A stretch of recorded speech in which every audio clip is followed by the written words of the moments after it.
Boa tarde, Entrefala. Começando nosso programa diário. Problemas na conexão hoje. Bom, vou começar de novo. Estamos começando a Entrefala hoje, no dia 20 de maio. Já estamos no final de maio. Isso me lembra a música do Kid de Abelha. O Gustavo já está aqui, mas antes de eu convidá-lo para entrar, eu quero de antemão pedir desculpas a quem for assistir hoje, estiver assistindo, que hoje eu estou morrendo.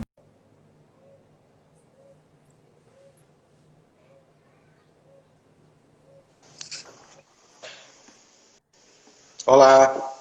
Oi, Gustavo, eu não tô te vendo. Oi? Eu não tô vendo você. Você me vê? Eu te vejo, você não tá me vendo, não? Não, que estranho. Ai, que Ah, agora doideira. eu vi. Agora eu vi. Olá, bem-vindo. Obrigado, Mário. Obrigado pelo convite. Eu tô acompanhando o Entrefala, tô achando bem legal, sempre temas bem pertinentes e gostei muito de ter recebido esse convite. Obrigado novamente. Eu que agradeço, Gustavo. Estava explicando para o pessoal, já te expliquei mais cedo. Hoje eu estou um pouco adoentada, mas vamos seguindo. Eu já vou estar um pouquinho mais lenta, que eu tomei tanto remédio. E ainda é um tema chato, né? Então aí vai piorar ainda a sua situação. Mas Não tudo é bem. chato, não, imagina.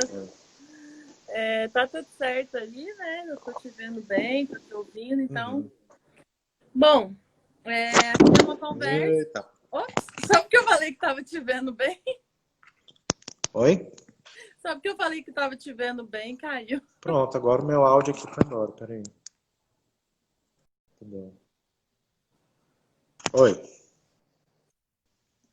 Tá Mário? ouvindo, né? Oi. Tá Não, não ouvindo? tô te ouvindo.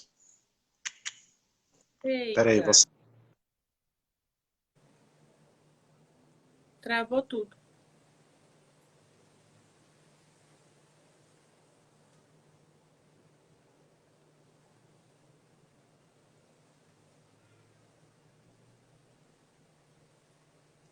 Gustavo, quer sair, entrar?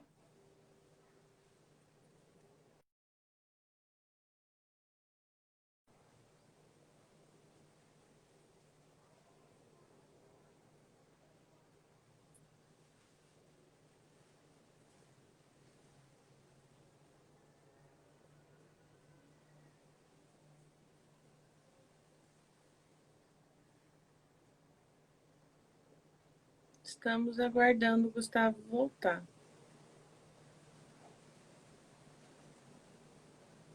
Flor, não, né? Aí. Pronto, agora eu tô te ouvindo, tá tudo certo. Ai, que bom. Mas é normal, esses probleminhas sempre dão no começo mesmo. Bom, Gustavo, obrigada por ter topado participar do Entrefala, conversar com a gente. Como você mesmo falou, a gente já falou sobre muitos assuntos e eu achei que não deveria faltar o assunto sobre direito, sobre justiça. Está me ouvindo? Tô te ouvindo. Tá. Sobre direito, sobre justiça, né, no período da pandemia, mas não só, mas tratando sobre justiça de uma maneira geral. Por isso que o seu tema é uma pergunta simples, como a maioria das perguntas entre fala, pergunta simples, mas que a resposta é muito ampla, é a justiça, né?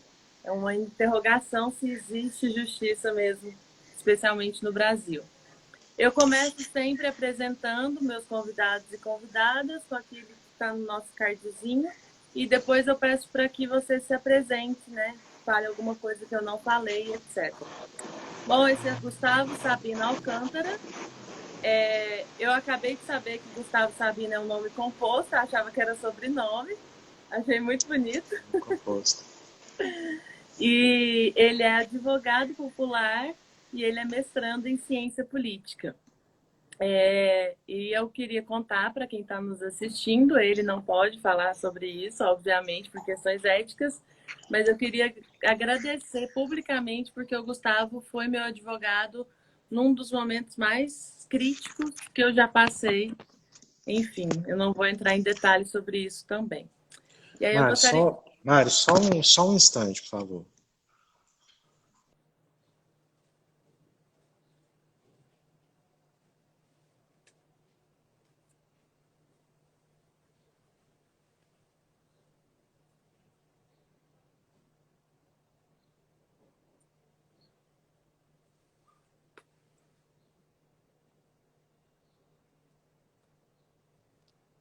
Estamos tendo problemas técnicos, que são normais.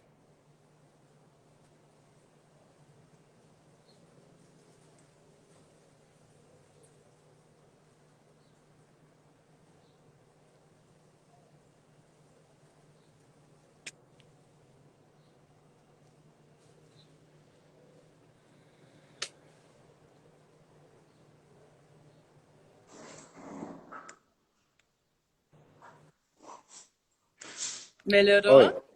Oi. oi, Oi, tá me ouvindo? Mário. Oi, tá me ouvindo? Ah, meu som tá péssimo. Não consegue me ouvir? Não, agora eu tô conseguindo, vamos lá. É porque às vezes as pessoas me ligam, aí quando elas me ligam, meu som sai, meu som cai, entendeu? Eita. E aí eu não consigo te escutar. Flor, Cacau, por favor. Cacau é quem? Seu cachorro? Vem cá. Você conseguiu ouvir o que eu te falei sobre a apresentação? Não, não ouvi. Foi alguma pergunta ou você estava me apresentando? Eu estava te apresentando e aí eu Não, não estava. tem problema, eu me conheço, pode mandar bala aí.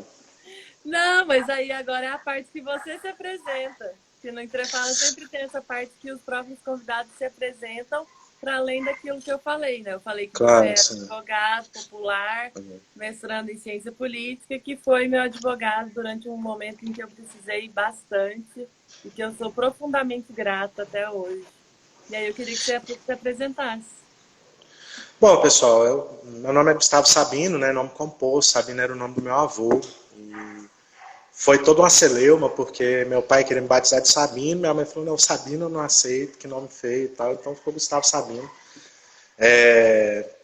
Sou advogado popular, estudei na UFG, fiz o curso de Direito na cidade de Goiás, também conhecida como a Cuba da UFG, né, que é pequena, cheia, é pequena, quente e cheia de comunista.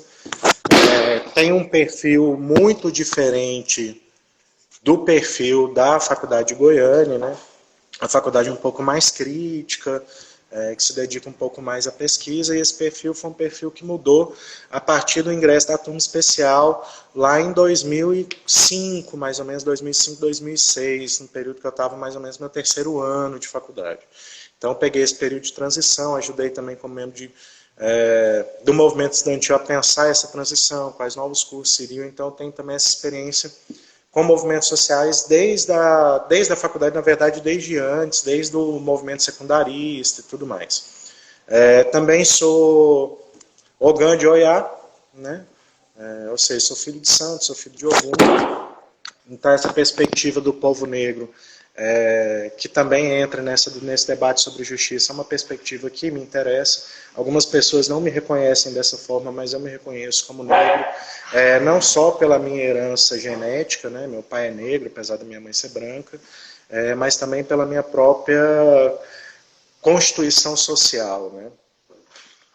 E acho que é isso, eu tenho uma militância já desde 2009, já são 11 anos como advogado, 11 anos como advogado popular, já advoguei para o MST, para o MAB, já tirei muita gente da cadeia aí, tem muita gente que gosta de mim, tem muita gente que não gosta de mim, é isso.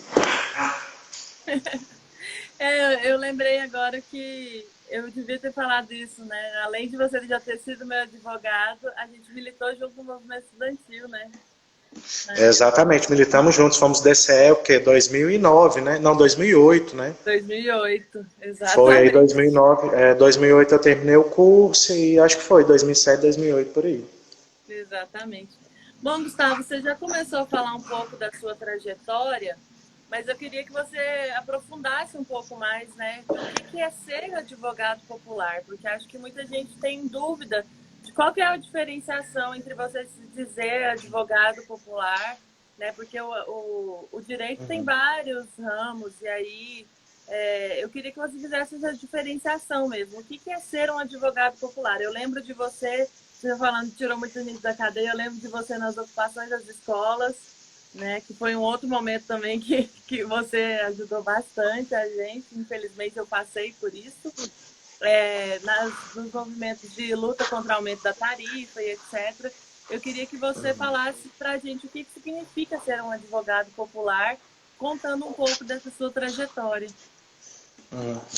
Então, advogado popular, ele basicamente é um advogado que ele é um aliado do povo, né? Ele é um aliado das populações mais vulneráveis, das minorias políticas, etc. Só isso faz um advogado popular? Quieta, Cacau, chega. Só isso faz um advogado popular? Não, não é só isso, né? Tem uma metodologia também de trabalho. Né? Primeiro nós pensamos nosso trabalho em 3 frentes. Uma é esse trabalho jurídico, de fazer o acompanhamento das ações, etc. Uma segunda parte é a orientação política, ou seja, a gente precisa fazer uma análise da conjuntura, entender o que está acontecendo, para dar elementos para que nossos clientes possam entender. Essa análise política não é só uma análise da sociedade, mas também uma análise do judiciário, como ele funciona, como ele tem decidido, por que ele tem decidido em determinadas situações, etc. E uma terceira linha de atuação é a educação popular. É sobre esse tripé que se assenta a advocacia popular. Então, assim, não é sobre, como muita gente acha, isso é advogado popular, então você pega um monte de açãozinha simples, cobrando baratinho, como geralmente fazem as clínicas populares de odontologia ou de medicina, por exemplo. Não, não é essa a perspectiva. Né? É claro que a gente não vai cobrar muito caro, porque o nosso público geralmente não é um público que tem condições de pagar. Mas o nosso popular se refere a outra coisa. É justamente esse alinhamento com essas lutas. Né? Por que é necessário ter esse tripé e por que dessa escolha? Imagina eu chegar, como várias vezes eu já cheguei, por exemplo, num acampamento ou num assentamento. Você tem que lidar com uma população que é humilde, que muitas vezes não teve acesso ao ensino formal, ou se teve, acabou ficando ali nos primeiros anos, etc., e você começar a desfiar o juridiquês. Não tem como. Né? Você precisa saber dialogar com essas pessoas. Né? Esse é o primeiro ponto. Então, a educação popular não é só para quem atende, mas para a gente também, para a gente conseguir traduzir. Também para empoderar essas pessoas, para que elas vão conhecer de fato seus direitos. Né? Muito fácil eu chegar como advogado em determinado local e falar assim, isso, e pronto, acabou. A pessoa não vai entender o que eu falei, ela vai ter que confiar 100% em mim, não vai ter condições de construir coletivamente a sua defesa. Né? Então, casos mais complexos, como por exemplo, você pensar um caso de reintegração de posse, né, que era uma coisa muito comum que a gente trabalhava com a MST, onde às vezes você tinha 30 famílias lá dentro de uma área, com criança, com idoso, etc. Se você não consegue transmitir de maneira adequada quais são as consequências que tem para uma resistência, por exemplo, ou se eles não resistirem, como é que funciona, as pessoas não têm condição de decidir. E a função do advogado não é decidir pelas pessoas, a função do advogado é orientar. Né? Quer dizer, tem até uma anedota que fala que o advogado que ele não consegue dar possibilidades para o seu cliente, que ele não consegue.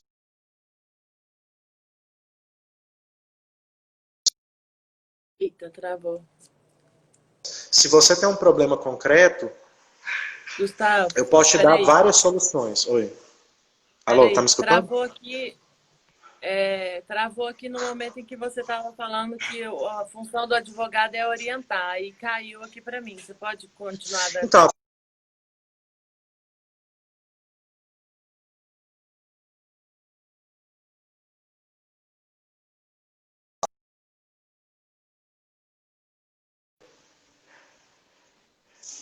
tá me escutando, Mari? Você deu uma travadinha para mim também. Agora estou. Então, a nossa função é orientar. Por exemplo, você tem um problema, você está com uma situação, você está dentro de uma área ocupada. Você vira e fala assim para mim, Gustavo, eu não quero sair. Minha função não é virar para você e falar, você tem que sair. Minha função é virar para você e falar assim, tudo bem, mas vai acontecer isso, isso e isso. Então a gente precisa dar informação para o nosso cliente para que ele possa fazer as escolhas dele. Para isso a gente precisa ter uma linguagem acessível também. Por isso que a gente trabalha com esse tripé, entendeu? Não é só uma questão de pegar uma ação e entrar no judiciário. A gente precisa dar todo o contexto, explicar para a pessoa, falar para ela, acontece isso, isso e isso. O que você quer que eu faça? Entendi. Eu ia justamente te perguntar, mas eu ia perguntar um pouco mais para frente, mas já que você já tocou nesse assunto, esse juridiquês, que muitas vezes é, a meu ver, inclusive, bastante irritante, né? Esse juridiquês, ele é feito para tornar o direito inacessível à população? Tá cortando, viu, Mariana? Não estou te escutando. Eu perguntei se o juridiquês, tá ouvindo? Se o juridiquês sobre o juridiquês? usado, né? Se ele é usado para tornar o direito inacessível. Também, né? É uma forma de reserva de conhecimento, né? Você pode usar esse juridiquês para que a pessoa não saiba os seus direitos, ela vai estar sempre precisando recorrer a você. Essa é uma perspectiva. Mas uma outra perspectiva que eu acho que é mais importante é uma perspectiva de hierarquização, né? Quer dizer, pensa na figura do advogado. Eu até brinquei com você quando você me fez o convite. Eu falei, Mário, posso usar meu hobby? Posso usar meu roupão? Você falou, Gustavo, vai do jeito que você quiser. Mas assim, por mais seja uma brincadeira, eu brinquei com você ali, até falei, o grande Lebowski é meu espírito animal nessa quarentena, mas veja, talvez se eu tivesse com um roupão aqui, talvez as pessoas se identificassem muito mais comigo e falar, pô, o cara tá dentro de casa, tá igual eu dentro da quarentena, de pijama, fazendo as coisas, etc. Se eu viesse de terno, já seria uma outra situação. Só o fato de eu colocar o terno, eu já estabeleço algum grau de hierarquia com a pessoa. Já começa daí. Você foi no meu escritório, você deve ter ido em outros escritórios também de advogado. Você já reparou que a cadeira do advogado ela é sempre mais alta, mais imponente? É claro que tem uma questão de conforto, aquelas cadeiras de escritório são mais confortáveis de fato, mas o escritório de advocacia ele é pensado para ter uma cadeira mais alta que a do seu cliente. Para que você fique numa posição um pouco mais elevada. Com a linguagem é a mesma coisa. Se eu tenho uma linguagem que não lhe é acessível, que é hermética para você, que é enigmática, eu me coloco no lugar do detentor do saber enquanto você não detém o saber. Sim. E aí eu vou estabelecendo hierarquias. Né? Claro que também tem a reserva, mas para mim eu vejo muito mais dessa forma. E aí você pensa, olha só que loucura, por exemplo. Você vai ler uma sentença sua, de um processo seu, você não consegue entender. Né? Eu estava conversando com uma amiga minha ontem, ela é doutora. Ela não é uma pessoa que tem pouco nível de... Ela é doutora. Ela virou para mim e falou assim, Gustavo, qual que é a diferença entre concluso para decisão, concluso para despacho de mero expediente e concluso para julgamento? Então, veja, assim, é um termo jurídico, né, muito utilizado, é muito simples, quer dizer, um ali é para, quando fala de julgamento, a gente está falando de decidir do mérito, quando a decisão é uma questão interlocutória ou incidental ao processo, quando é mero expediente é só para andamentar. Mas é o tipo de linguagem que torna inacessível para um público que não é do direito. Né? Então, você sempre vai precisar de alguém que vai te apoiar, que vai estar numa relação... que você vai ficar numa relação de dependência com essa pessoa, entendeu? Porque se você for pensar em termos, muitas vezes faz esse debate em termos de reserva de conhecimento mesmo, de tornar inacessível para que as pessoas não acessem. Mas tá, beleza. Agora, pare e pensa comigo. Para você poder atuar num processo judicial, você precisa ter uma formação específica, você precisa ter uma habilitação específica, ou seja, você tem que ter uma autorização especial. Então, não é só sobre você não conseguir acessar aqui. Tem outras coisas que estão por trás. Né? Sim. Bom, já que você falou em conhecimento e tudo, eu tenho uma curiosidade, acho que a gente nunca conversou sobre isso, mas o que você está estudando no seu mestrado e por que um advogado vai fazer mestrado em ciência política? Eu imagino que é porque você é um advogado popular e, como você disse, você tem que entender a conjuntura, mas eu queria entender qual é o seu objeto de pesquisa e falar um pouquinho sobre isso também com você. Então, é o seguinte, né? O que tem a ver direito com política, né? Só tudo. Tudo. Né? Eu até brinca, eu até eu falei isso muitas vezes nas ocupações. Que quando às vezes a gente chegava lá e falava, gente, ó, tome cuidado, vai acontecer isso, vai acontecer aquilo, etc. Eu lembro. E aí o povo virava e falava assim, sabe, mas o direito fala tal coisa, mas o direito me garante isso. Eu falo, não, gente, mas vocês precisam entender que o direito é um momento da política. Né? Claro que a gente pode entender ele como uma ciência autônoma, a gente pode entender ele como as regras que vão reger o nosso comportamento em sociedade, etc. Todas aquelas definições manualescas. Mas nós também podemos entender o direito e a aplicação do direito como um momento da política. Ou seja, como um momento daquelas relações sociais de poder que estão presentes em tudo na nossa vida. Então, a pergunta, eu acho que não seria mais adequado perguntar o que um advogado foi estudar a ciência política, é porque outros não estudam, né? Para poder compreender esse fenômeno. Exatamente. Aí, assim, o que eu estudo? Né? Aí agora sim a gente entra numa viagem. Eu estudo algo chamado sociologia fiscal.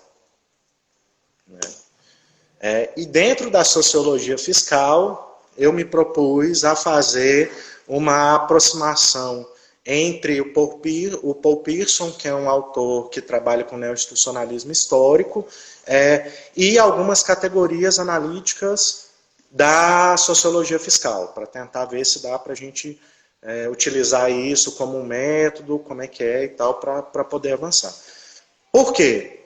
Porque eu penso... é sociologia fiscal? Eu penso isso em etapas. Não, calma, eu penso isso em etapas.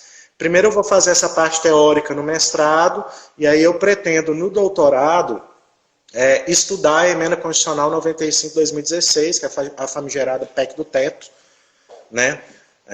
Que sendo a Emenda Constitucional já não é PEC, mas popularmente se chama assim, e tentar entender, tentar buscar na história brasileira, basicamente do desenvolvimento da legislação tributária e do orçamento no Brasil, se já existiam indícios de que aquilo iria acontecer ou que a gente chegaria nesse lugar. Né? Eu tinha proposto isso para o mestrado, aí meu orientador falou assim, está meio longo, né? Vamos deixar isso para o doutorado, depois você estuda, vamos fazer só a parte teórica agora, depois você avança nisso.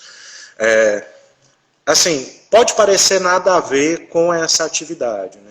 E pode até parecer nada a ver com esse debate que a gente está pensando, que você propôs, sobre justiça e tudo mais. Mas, na contemporaneidade, quando a gente fala de Estado moderno, você só pode ter justiça social ou justiça distributiva se você tiver um sistema tributário e um orçamento adequado. Tudo é orçamento, mano. Tudo é orçamento. Não adianta você fazer uma lei que vai proteger as mulheres, por exemplo, se você não tem orçamento para efetivar. Né? Ou se você fala assim, a população negra tem que ter um atendimento diferenciado no SUS, etc, etc, mas você não tem orçamento. Entendeu? A gente está vendo a situação da Covid aqui agora. Cadê o orçamento? As pessoas têm que ficar em quarentena, as pessoas têm que ficar em isolamento, não tem? Cadê o orçamento para mantê-las dentro de casa? Tem gente desesperada. Eu vi vários bolsonaristas, eu acompanho os bolsonaristas. Eu gosto de ver os vídeos deles e estar por dentro de como que eles estão fazendo o debate. Né? Até para que eu possa compreender e formular as respostas. Né? Vários vídeos de pais de famílias desesperados, etc, etc, etc. E os caras usam isso como argumento, não, tem que acabar a quarentena. Não tem que acabar a quarentena. Tem que ter orçamento para manter essa galera dentro de casa. Né? Então, quando a gente começa a pensar isso, né, e pensar também que muito das nossas desigualdades estão na tributação, por exemplo, se você ganha até um salário mínimo, você paga 55% mais ou menos de imposto do que você ganha, porque está tudo em consumo. Né? Imposto no Brasil está a maior parte em consumo.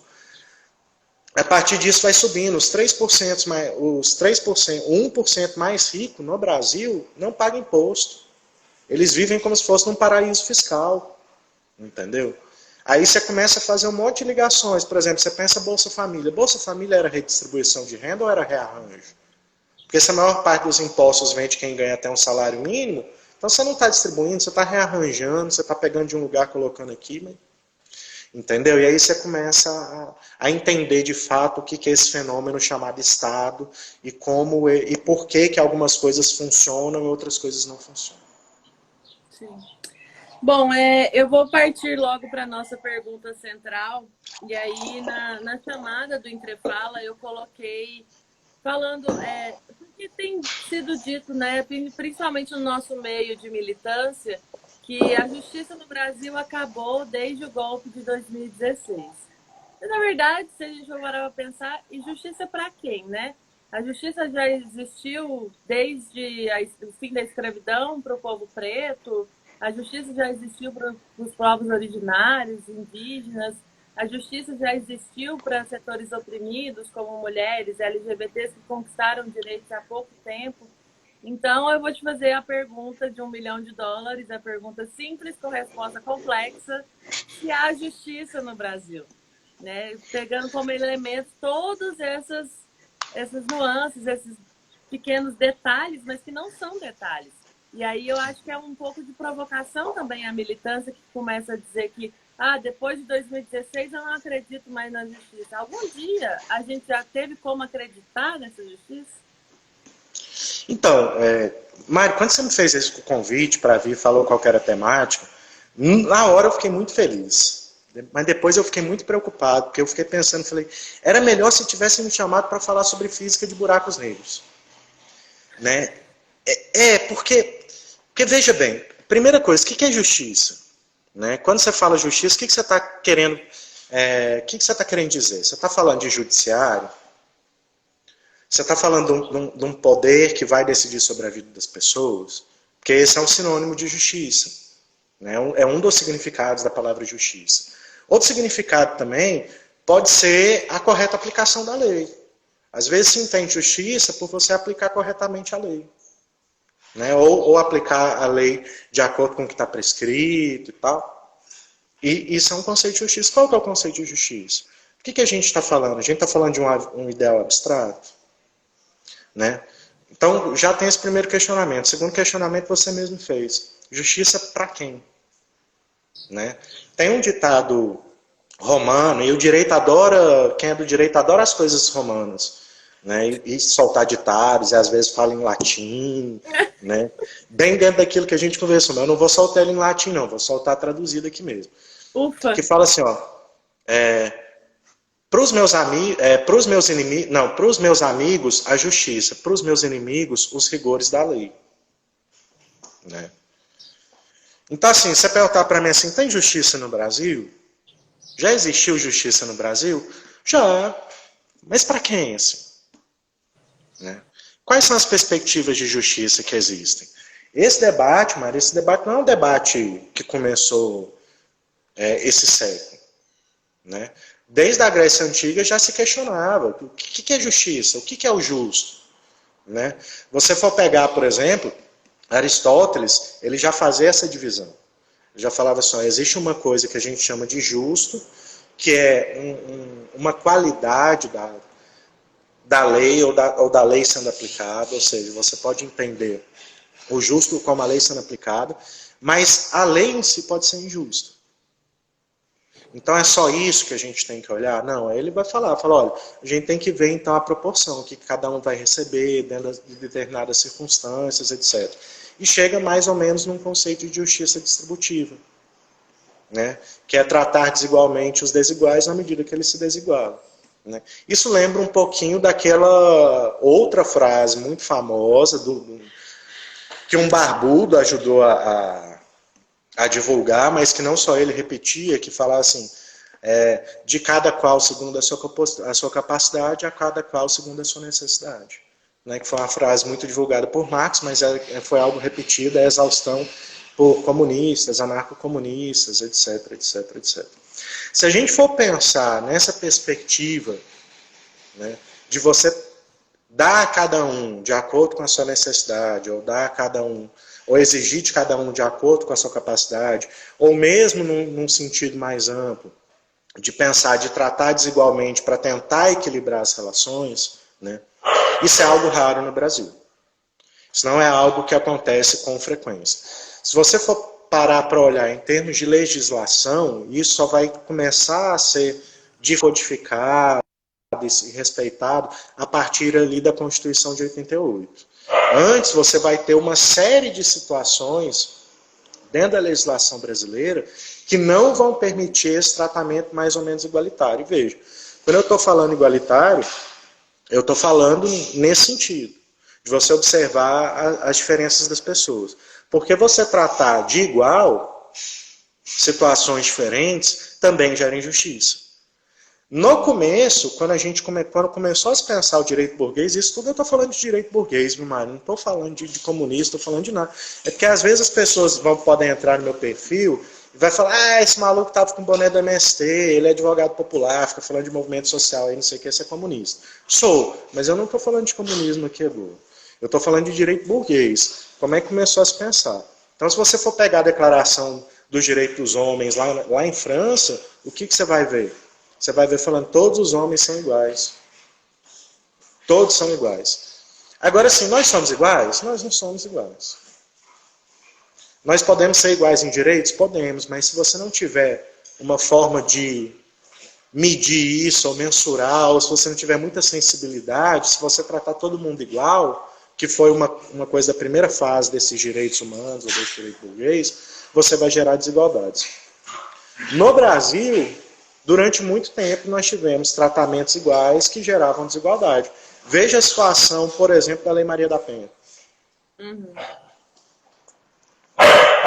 Foi preciso uma condenação internacional do Brasil.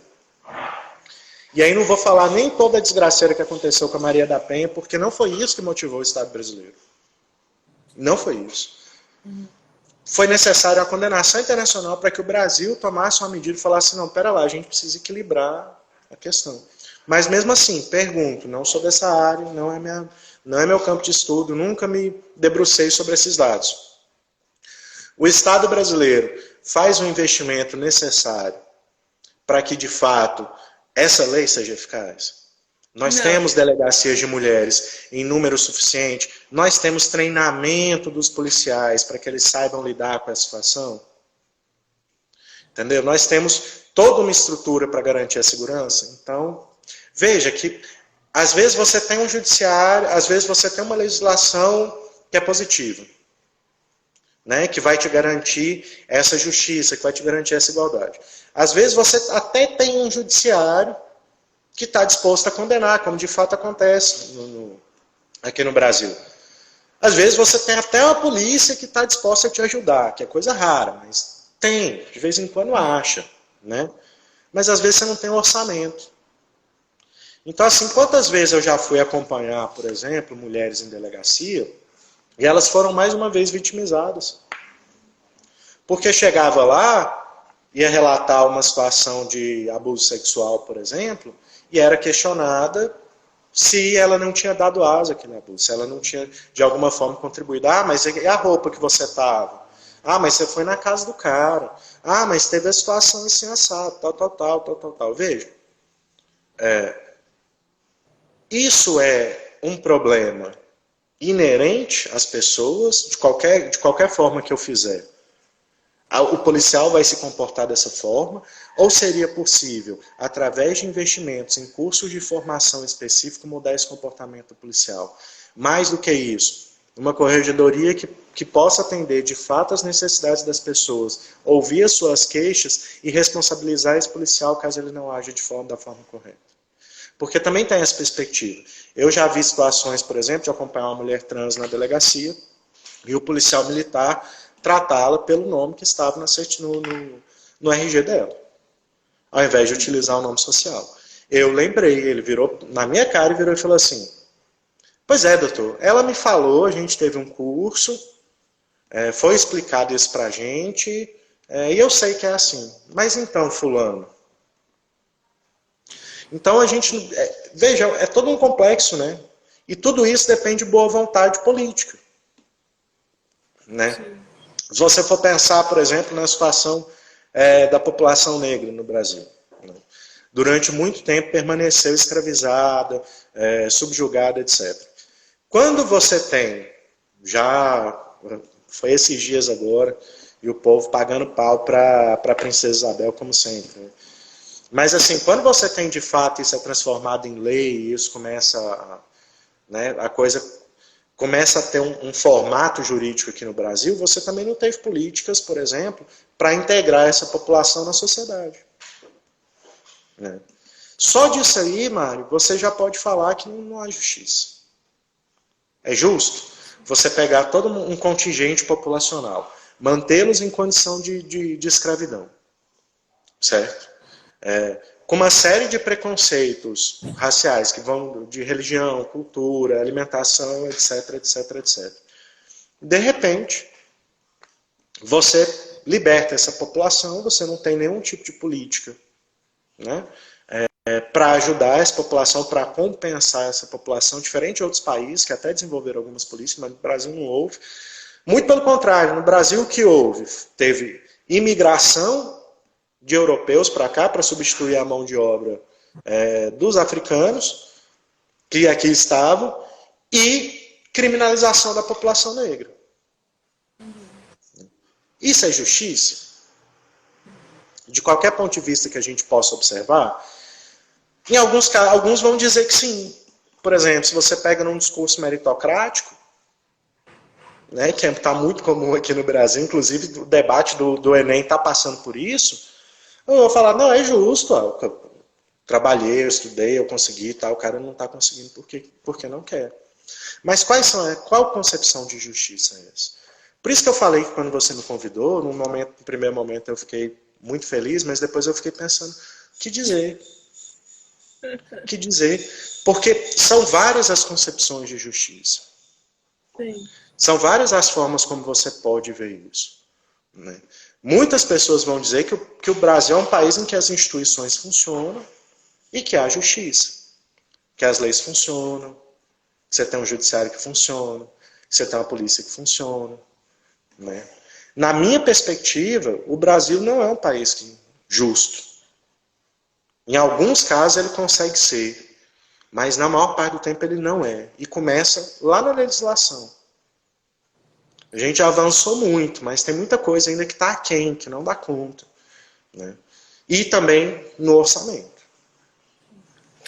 Gustavo, você foi uma das pessoas que o Brasil é tão doido, né, que o assunto já está velho.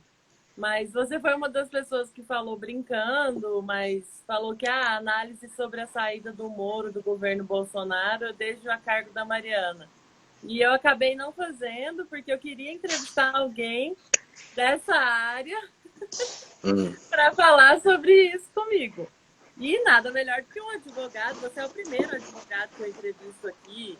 Então, eu queria que a gente fizesse um pouco dessa análise da saída do Moro. O assunto não está quente mais, né? Porque hoje já saiu até a Regina Duarte. Mas eu queria que a gente analisasse um pouquinho dessa conjuntura política também, né? Como você disse, isso é um método de trabalho, né, da advocacia popular. E isso interfere bastante nos rumos do governo Bolsonaro. Quem foi o Sérgio Moro, né, no golpe, quem foi o Sérgio Moro na construção desse governo genocida. E aí eu queria ver com você, assim, um parecer técnico de quem entende de leis, a sua opinião sobre isso. Se você puder falar para a gente um pouco sobre o que você e o que está sendo debatido também no meio jurídico, porque vários juristas se manifestaram com a saída dele e vários tinham se manifestado, inclusive antes da sua saída, quando ele estava apagadinho no governo, sem falar nada sobre a pandemia do coronavírus, por exemplo. Eu queria te ouvir a respeito. Eu estou jogando a bola para você da análise que eu não fiz. Não, se eu soubesse que ia ter essa casinha para mim, eu não tinha nem vindo. Né? Brincadeira, ó, minha canequinha é golpe no Brasil, com o Supremo, com tudo. Eu acho que para a gente entender, mano, o que está acontecendo no Brasil, e aí, cara, eu sei que é foda fazer essas remissões, mas a gente precisa voltar para 2008. Crise internacional de 2008. O que aconteceu no mundo? Porque o Brasil ele não está isolado do mundo, né? Ele está inserido num contexto. Regina saiu porque foi assumir outro cargo que o presidente convidou. Não, Regina Duarte é insignificante. O que aconteceu no mundo? Você teve mais uma das crises cíclicas do capital, que o povo fala que não tem como prever, mas é o famoso cisne negro, né? Inclusive tem um livro que chamou Cisne Negro, que eu convido todo mundo a fazer a leitura dele, que explica justamente esses da economia, e o povo fala, mas isso aí é uma exceção. Não, não é. Isso aí vai acontecer e continua acontecendo. E tinha como prever sim, só que a galera não se importou, pensou no lucro. O que aconteceu? Você começou a ter uma quebradeira geral dos países. Né? E muitos países investiram muito forte para poder salvar a própria economia, que é mais ou menos que a gente está começando a ver aqui de novo hoje com o corona e tal, mas os motivos eram outros. Durante essa crise, o Brasil estava mais ou menos blindado, porque ele tinha adotado uma política econômica neodesenvolvimentista, muito dentro da lógica da social-democracia. O que ele fazia? Ele dava isenção de imposto, com uma política de aumento salarial. Na época a gente estava tendo uma margem de desemprego muito próxima do que as pessoas consideram emprego pleno, então dava para trabalhar com esse aumento salarial de boa. Desonerando um pouco os impostos para poder incentivar consumo. Então, o Brasil ficou se mantendo muito tempo a partir do consumo interno. Né? E, para poder fazer a coisa funcionar, também você teve um aumento muito grande, isso já vinha desde antes de 2008, na verdade, mas marcadamente nos governos do PT, um aumento da rede de proteção social. O que eu chamo de rede de proteção social? Saúde, educação, sei lá, seguro-desemprego, etc. Tudo aquilo que vai proteger o cidadão em caso de uma intempérie ou que vai dar algum tipo de vantagem para ele. Isso foi muito forte. Né? Você vê a quantidade de bolsas que começaram a surgir para você fazer mestrado, doutorado ou mesmo graduação. Mário, não vou entregar na cidade aqui não, mas eu lembro que quando eu estava para entrar na universidade, acho que você também, ali no período FHC, você estava tendo um desmonte da universidade pública.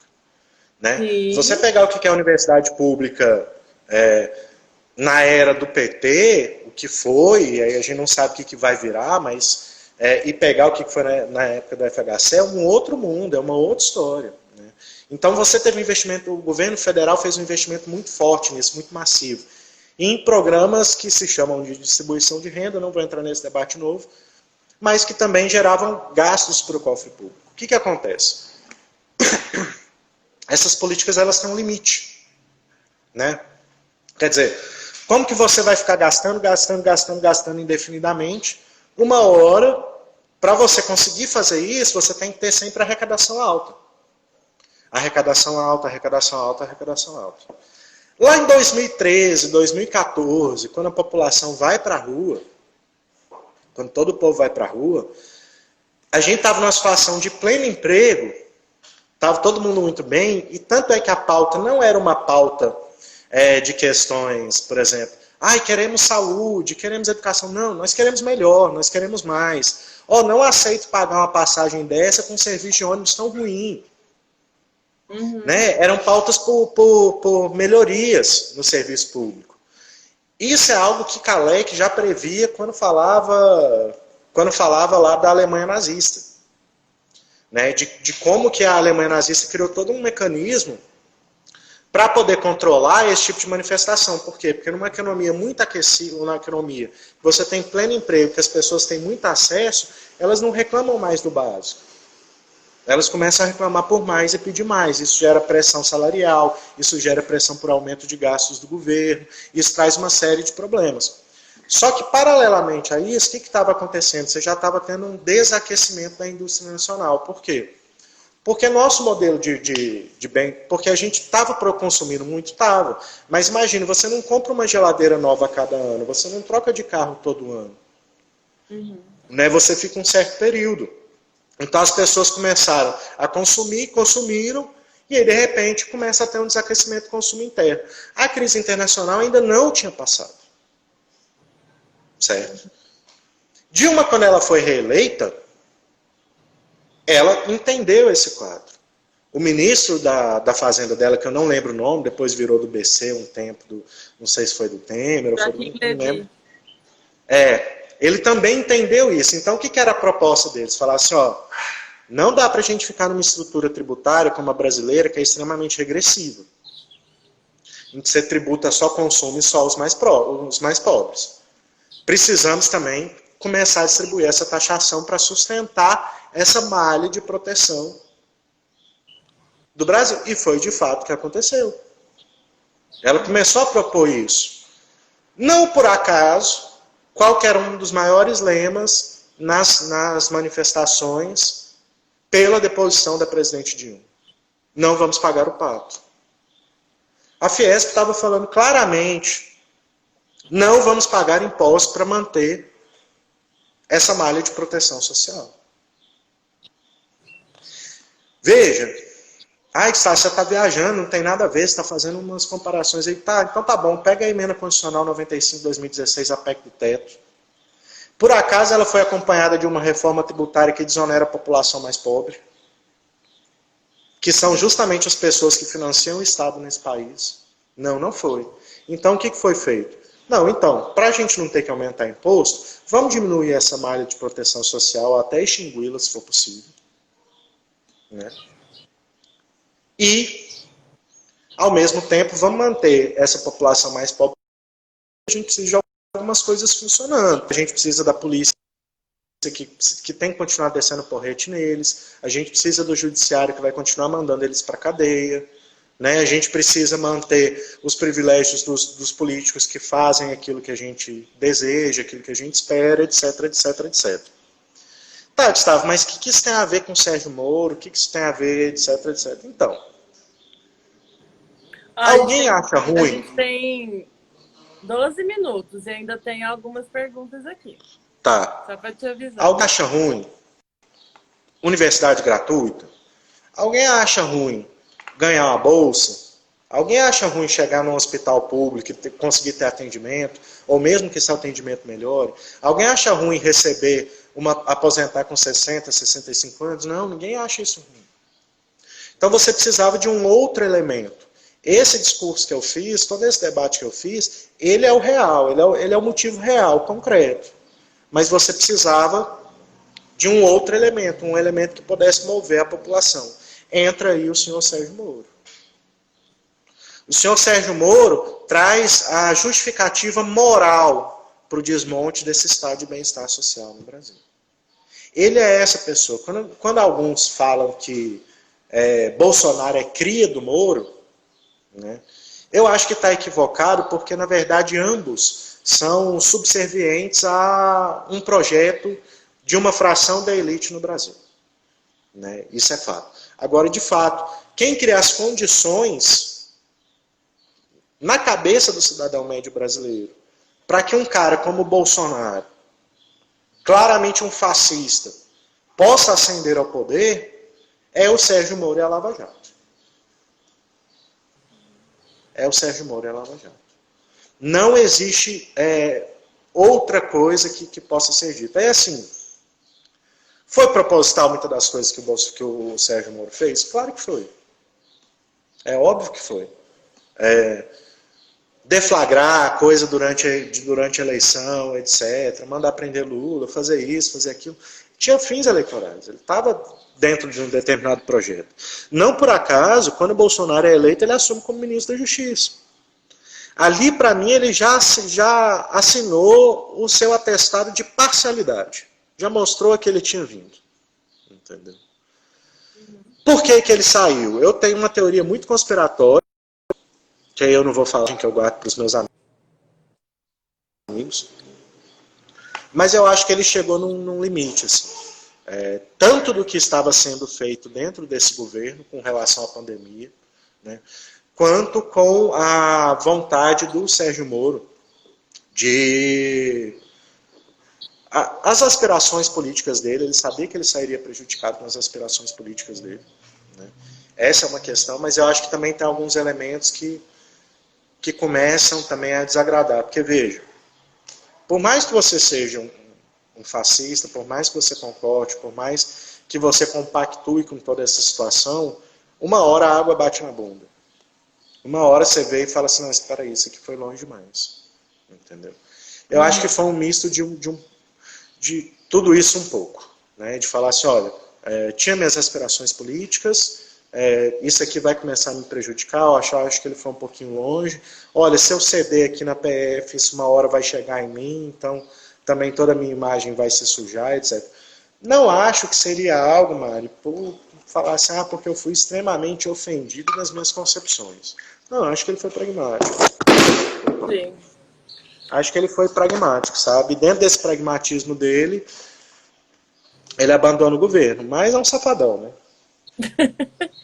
Gustavo, eu vou te fazer minha última pergunta e eu acho que não vai dar tempo da gente ler os comentários hoje, porque eu sempre deixo uns 10, 15 minutos para ler. A minha última pergunta era justamente sobre a questão da justiça, do direito nesse tempo de pandemia, né? E aí isso envolve várias coisas. Envolve o que os bolsonaristas têm falado sobre o meu direito de ir e vir, né? E aí eu ia para explicar um pouquinho sobre isso. Tem a ver também com o poder coercitivo do Estado, que não está acontecendo no Brasil, mas que em outros países, por exemplo, da polícia bater nas pessoas para poder ir para casa cumprir quarentena. E aí eu ia te perguntar, por exemplo, quais são as ações que estão sendo mais comuns nesse período. A gente sabe que muito tem sido de violência contra a mulher, infelizmente, que aumentou muito o índice. Tem questões de direitos trabalhistas, né? Tem questões de direitos do consumidor também. Eu ia só te fazer uma pergunta de curiosidade mesmo. Quais têm sido as ações mais comuns desse período? Enfim, eram várias perguntas, eu acho que não dá tempo. E aí eu peço desculpa pro pessoal que eu não vou conseguir ler. Mas o Rafael Godinho aqui falou que a performatividade discursiva excludente atravessa todo o direito. Parabéns pelo debate. E a educação tecnológica BR diz: preto, branco, azul, amarelo têm os mesmos direitos. Não pode ser. É óbvio. Isso é evidente, né, Maia? Eles têm os mesmos direitos. Agora, como garantir que eles tenham os mesmos direitos, respeitando as diferenças dele? Porque a gente não pode homogeneizar as pessoas. As pessoas são diferentes, têm anseios diferentes. Eu vou ler todos e aí você responde tudo. Pode ser? Aí essa mesma pessoa continua: não pode ser esse discurso, tem que defender ser humano. Regina Sá, esse você leu, né? Governo genocida foi o do PT. Emprego é o melhor programa social. Essa é a mesma pessoa, Educação Tecnológica BR. Por que esse discurso de colocar a população contra a polícia? Querer o bem é fascista? Vai falar da corrupção do governo PT nessa live? Bom, acho que temos um bolsonarista entre nós. Gustavo, a gente tem alguns minutos, acho que menos de 10. O Instagram fecha com 1 hora. Então, eu vou me despedindo, agradecendo. E aí você fica com esses minutos finais ou para comentar o que a galera escreveu ou para responder a pergunta sobre o direito, a justiça e as ações no tempo de Covid. Fique à vontade, o espaço é seu e muito obrigada mais uma vez. E Eu na que próxima agradeço, você vem de roupão. Tá. Então, o que acontece? Não teve perguntas, né? Foram colocações, acho que mais provocações e tal. Vou responder as questões que você me colocou. Eu não vi nenhuma estatística falando que está em primeiro lugar ou não, de ocorrências ou de ações no Brasil nesse momento de Covid. Talvez isso seja produzido no futuro. Por enquanto, o que tem estatísticas sobre o aumento de determinados casos, determinadas situações. Então, por exemplo, violência contra a mulher, passou no jornal hoje na hora do almoço aqui em Goiás, falando, não, aumentou muito, a gente sabe que aumentou.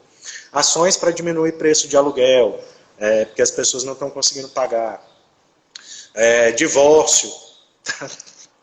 Acontece, né, gente? Convive demais, separa, não tem como, entendeu? Na China aumentou demais. Essas ações. Agora, sim, o que eu queria falar mesmo é sobre essa questão do direito de ir e vir e tal. Mas, quando você tem confronto entre direitos constitucionais, são direitos muito fortes dentro do nosso ordenamento, são aqueles mais importantes e que os outros acabam sendo derivados, você tem que pesar, né? Então, por exemplo, o que é mais importante, direito à vida ou direito de ir e vir? Entendeu? O que você acha? Né? Então, sabe, assim, Não que a pessoa não tenha direito de ir e vir, ela tem, só que ela está cometendo um crime previsto no Código de Processo Penal. Entendeu? Dependendo do que ela fizer, dá mais de um, dá até uns 3. Sabe? Então, assim, quer ir pra rua? Vai, só que você vai correr o risco de levar a porrada da polícia. Entende? É isso, assim, não existe, esse debate é um falso debate, sabe? É aquela coisa assim, ó, por exemplo, teve uma vez, acho que foi o Celso de Mello, ele foi muito criticado, logo quando eu estava entrando no curso de Direito, enfim, foi quase no século passado. Quando ele perguntaram para ele sobre alguém que tinha fugido, ele falou, não, mas é direito da pessoa fugir, entendeu?